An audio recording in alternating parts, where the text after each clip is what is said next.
Welcome to Study Bharat, India after lockdown.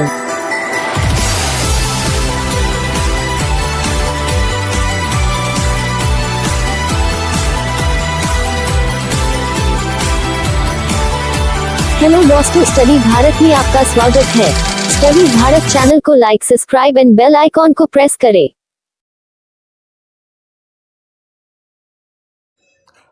Study Bharat के YouTube channel पर आपका स्वागत है। ऑडियो लेक्चर की श्रृंखला में आज का टॉपिक है प्राचीन भारतीय इतिहास के स्रोत। प्राचीन भारतीय इतिहास के स्रोत को समझने से पहले आइए हम अपने इतिहास एवं प्राचीन भारत के बारे में समझते हैं। इतिहास तीन शब्दों इति प्लस हा प्लस आस से मिलकर बना है, जिसका अर्थ है ऐसा निश्चित रूप से हुआ। इस प्रकार इतिहास अतीत को जानने का एक साधन है। यहाँ अतीत से तात्पर्य उस राष्ट्र की संस्कृति और सभ्यता से है। प्राचीन काल में भारत के विशाल उपमहाद्वीप को भारतवर्ष अर्थात भरतों की भूमि के नाम से जाना जाता था। विष्णु पुराण में इसका उल्लेख निम्न प्रकार मिलता है।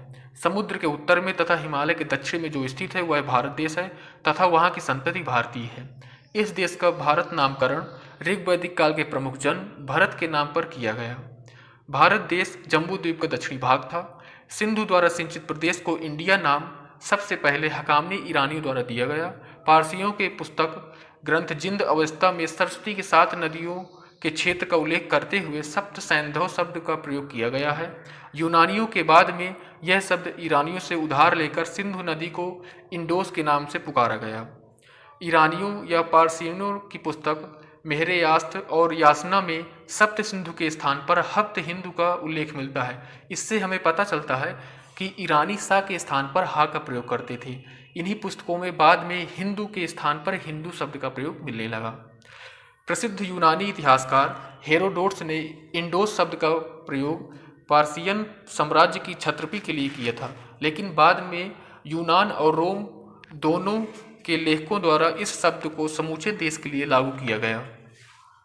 ईसा की प्रथम शताब्दी में चीन में बौद्ध धर्म का प्रवेश होने पर चीनियों ने भारत के लिए तिएंचू अथवा चुआंतू शब्द का प्रयोग किया है, लेकिन ह्वेंसांग के बाद वहाँ पर इंतु शब्द का चलन हो गया।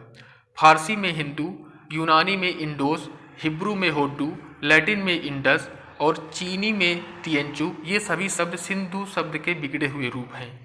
इस प्रकार भारत के वंशज भारतीय अथवा हिंदुओं के नाम से जाने जाने लगे। इसिंग कहता है कि हिंदू नाम का प्रयोग केवल उत्तरी जनजातियों द्वारा किया जाता है और स्वयं भारत के लोग भी इसे नहीं जानते।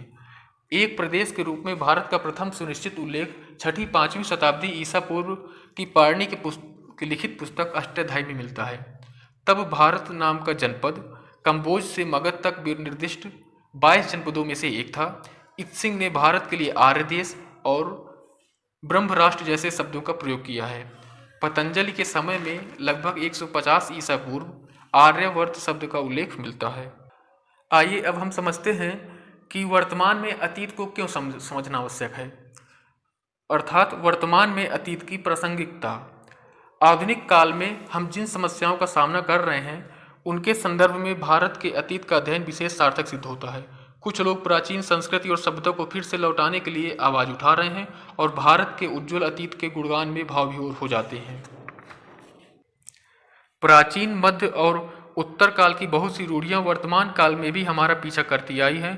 पुराने लोकाचार, मान्यताएं, सामाजिक रीति रिवाज और धार्मिक कर्मकांड विधियाँ लोगों के मन में इतनी गहराई तक पहुँची हुई हैं कि इनसे छुटकारा पाना आसान नहीं है। दुर्भाग्यवश ये पुराने दुराग्रह व्यक्ति और राष्ट्र दोनों के विकास में भीतर से अवरोध उत्पन्न करते हैं। इस तरह की बातों को उपनिवेशी परिस्थिति में जानबूझकर बढ़ावा दिया जाता रहा है। जब तक समाज से अतीत के ऐसे दुराग्रहों को दूर नहीं कर देंगे तब तक भारत तीव्र गति से आगे नहीं बढ़ सकेगा। अतः प्राचीन भारत का इतिहास केवल उन्हीं लोगों के लिए प्रासंगिक नहीं है जो जानना चाहते हैं कि अतीत का वह उज्ज्वल स्वरूप क्या है जिसे कुछ लोग फिर से लौटाना चाहते हैं, बल्कि उन लोगों के लिए भी है जो देश की प्रगति में बाधा डालने वाले तत्वों को पहचानना चाहते हैं। आइए अब हम अपने टॉपिक की शुरुआत करते हैं। प्राचीन भारतीय इतिहास के स्रोत। प्राचीन भारतीय इतिहास का पुनर्निर्माण विभिन्न स्रोतों के आधार पर किया जाता है।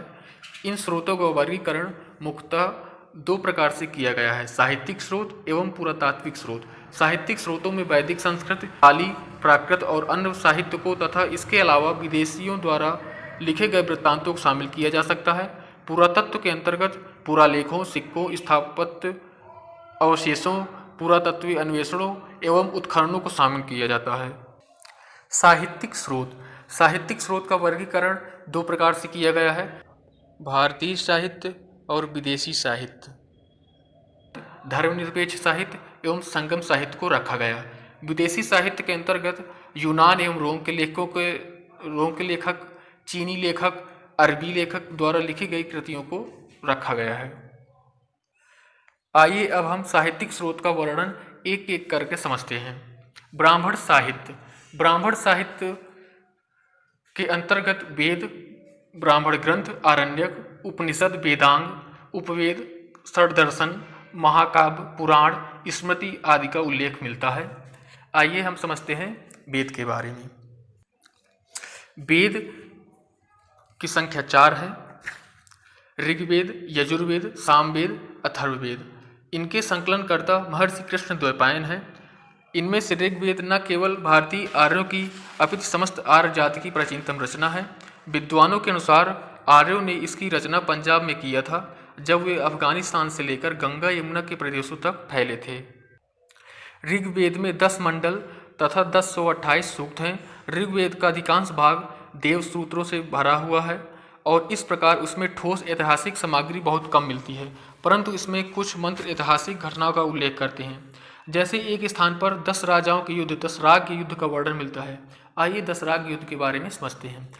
यह युद्ध आर्यों के 2 प्रमुख जनों पूर्व तथा भरत के बीच में हुआ था। भरत जन का नेता सुदास था, जिसके पुरोहित वशिष्ठ थे। इसके विरुद्ध 10 राजाओं का एक संघ था, जिसके पुरोहित विश्वामित्र थे। सुदास ने रावी नदी के तट पर 10 राजाओं के इस संघ को परास्त किया और इस प्रकार वह ऋग्वैदिक भारत का चक्रवर्ती शासक बन बैठा। सामवेद तथा यजुर्वेद में किसी भी विशिष्ट ऐतिहासिक घटना का वर्णन नहीं मिलता है। साम का शाब्दिक अर्थ होता है गान। साम में मुक्ता यज्ञों के अवसर पर गाए जाने वाले या मंत्रों का संग्रह है। इसे भारतीय संगीत का मूल कहा जा सकता है। यजुर्वेद में यज्ञों के नियमों एवं विधि विधानों का संकलन मिलता है, जबकि अन्य वेद पद्य में है। यह गद्य एवं पद्य दोनों विधाओं में लिखा गया है।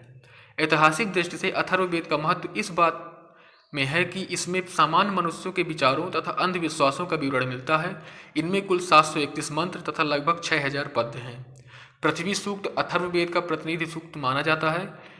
इसमें मानव जीवन के सभी पक्षों, गृह निर्माण, कृषि की उन्नति, व्यापारिक मार्गों का गहन, रोग निवारण, समन्वय, विवाह तथा प्रणय गीतों, राजभक्ति, राजा का चुनाव, बहुत सी वनस्पतियों तथा औषधियों आदि का विवरण दिया गया है।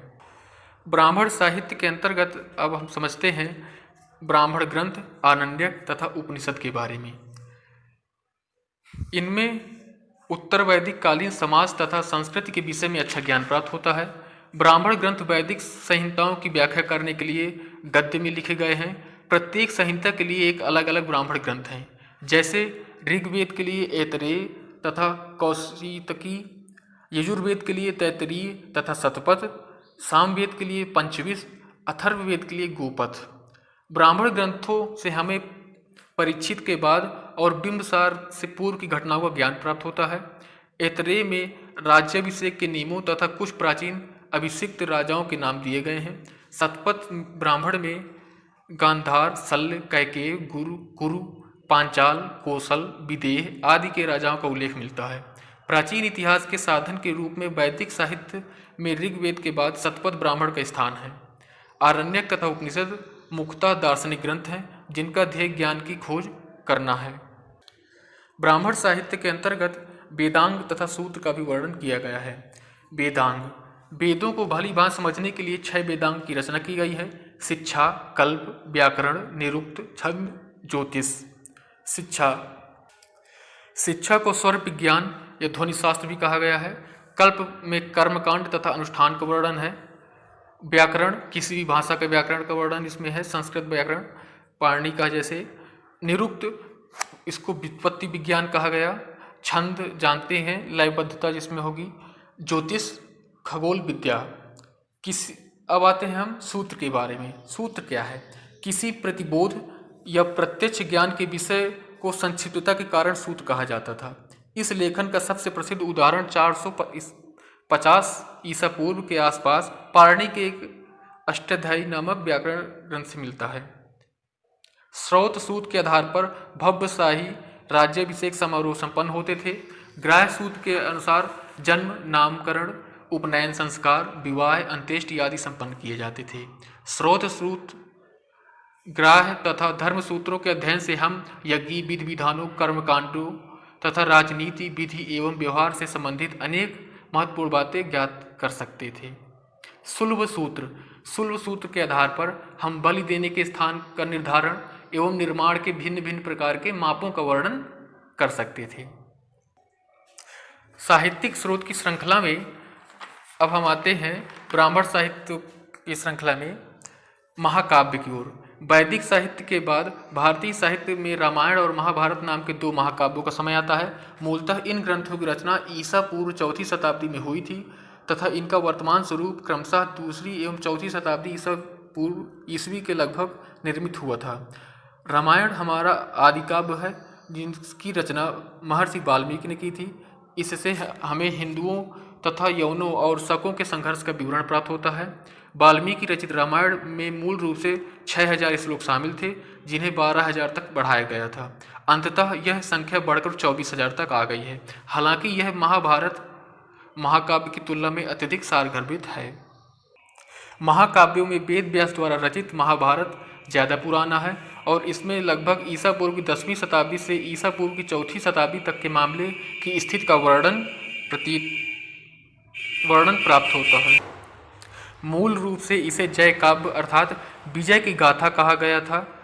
इसमें 8800 श्लोक शामिल थे। बाद में श्लोकों की संख्या बढ़कर 24000 हो गई और इसे भारत कहा जाने लगा क्योंकि इसमें भारत के सबसे पुरानी वैदिक जनजातियों में से एक वंश भारत वंश की कहानियाँ शामिल की गई थीं। अंतिम संकलन में श्लोकों की संख्या बढ़ाकर 1 लाख हो गई और यह ग्रंथ महाभारत या सतसहस्त्री संहिता के नाम से विख्यात हो गया। ब्राह्मण साहित्य के अंतर्गत पुराणों का उल्लेख हमें प्राप्त होता है। पुराण भारतीय ऐतिहासिक कथाओं का सबसे अच्छा क्रमबद्ध विवरण पुराणों में मिलता है। पुराणों के रचयिता लोमहर्ष अथवा उनके पुत्र उग्रश्रवा माने जाते हैं। इनकी संख्या 18 है। मत्स्य, मार्कंडेय, भविष्य, भागवत, ब्रह्मांड, ब्रह्मवैवर्त, ब्रह्म, वामन, वाराह, विष्णु, वायु, अग्नि, नारद, पद्म, लिंग, गरुड़, कूर्म, स्कंद पुराण। इनके अतिरिक्त हाजरा नामक एक विद्वान हुए हैं जिन्होंने 100 उप पुराणों की सूची भी प्रदान की है। सर्वप्रथम पार्टीजर नामक विद्वान ने पुराण के इतिहास महत्व की ओर विद्वानों का ध्यान आकृष्ट किया। अमरकोश में पुराणों के 5 विषय बताए गए हैं: सर्ग, प्रतिसर्ग, वंश, मन्वंतर, वंशानुचरित। सर्ग में जगत की सृष्टि का वर्णन किया गया है। प्रतिसर्ग में प्रलय के बाद जगत की पुनः सृष्टि का वर्णन है।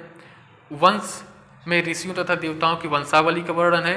मनवंतर में को महायुग कहा गया और वंशानुचरित प्राचीन राजकुलों का इतिहास वर्णित है। इसमें 18 पुराणों में केवल 5 में मत्स्य, वायु, विष्णु, ब्रह्मांड, भागवत में ही राजाओं की वंशावली पाई गई है।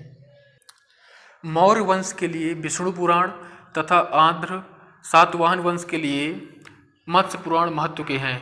वायु पुराण में गुप्त वंश की साम्राज्य सीमा का वर्णन तथा गुप्तों की शासन पद्धति का भी विवरण प्राप्त होता है। सामाजिक और सांस्कृतिक दृष्टि से अग्नि पुराण का काफ़ी महत्व है जिसमें राजतंत्र के साथ साथ कृषि संबंधी विवरण भी दिया गया है। 6ठी शताब्दी ईसा पूर्व के पहले के प्राचीन भारतीय इतिहास के पुनर्निर्माण के लिए तो पुराण की एकमात्र स्रोत हैं। इसी श्रृंखला में अब हम समझते हैं धर्मशास्त्र। धर्मसूत्र, स्मृति, भाष्य, निबंध आदि को सम्मिलित रूप से धर्मशास्त्र कहा जाता है। धर्मसूत्रों का काल समानतः ईसा पूर्व 500 से 200 के लगभग निर्धारित किया जाता है। धर्मसूत्रों से ही सर्वप्रथम हम वर्ण व्यवस्था का स्पष्ट वर्णन प्राप्त करते हैं। कालांतर में धर्मसूत्रों का स्थान स्मृतियों ने ग्रहण कर लिया। जहाँ धर्मसूत्र गद्य में हैं वहीं स्मृति ग्रंथ पद्य में लिखे गए हैं। स्मृतियों में मनुस्मृति सबसे प्राचीन तथा प्रामाणिक मानी जाती है। बूलर के अनुसार इसकी रचना ईसा पूर्व की 2री शताब्दी से लेकर ईसा की दूसरी शताब्दी के मध्य हुई थी। मनुस्मृति को शुंग काल का मानक ग्रंथ माना जाता है। नारद स्मृति गुप्त युग के विषय में महत्वपूर्ण सूचनाएं प्रदान करती है। मनुस्मृति के प्रमुख टीकाकार भारूची, मेघातिथि, गोविंदराज तथा कुलूक भट्ट हैं। विश्वरूप, विज्ञानेश्वर तथा अपार्क याज्ञवल्क स्मृति के प्रमुख टीकाकार हैं। इस प्रकार हम साहित्यिक स्रोतों के अपने प्राचीन इतिहास को समझ सकते हैं। आज का प्रश्न निम्न प्रकार है। इस प्रश्न का उत्तर सभी छात्र कमेंट बॉक्स पर देंगे। बताएं कि प्राचीन भारतीय इतिहास का अध्ययन आज के भारत को समझने के लिए किस प्रकार उपयोगी है। धन्यवाद।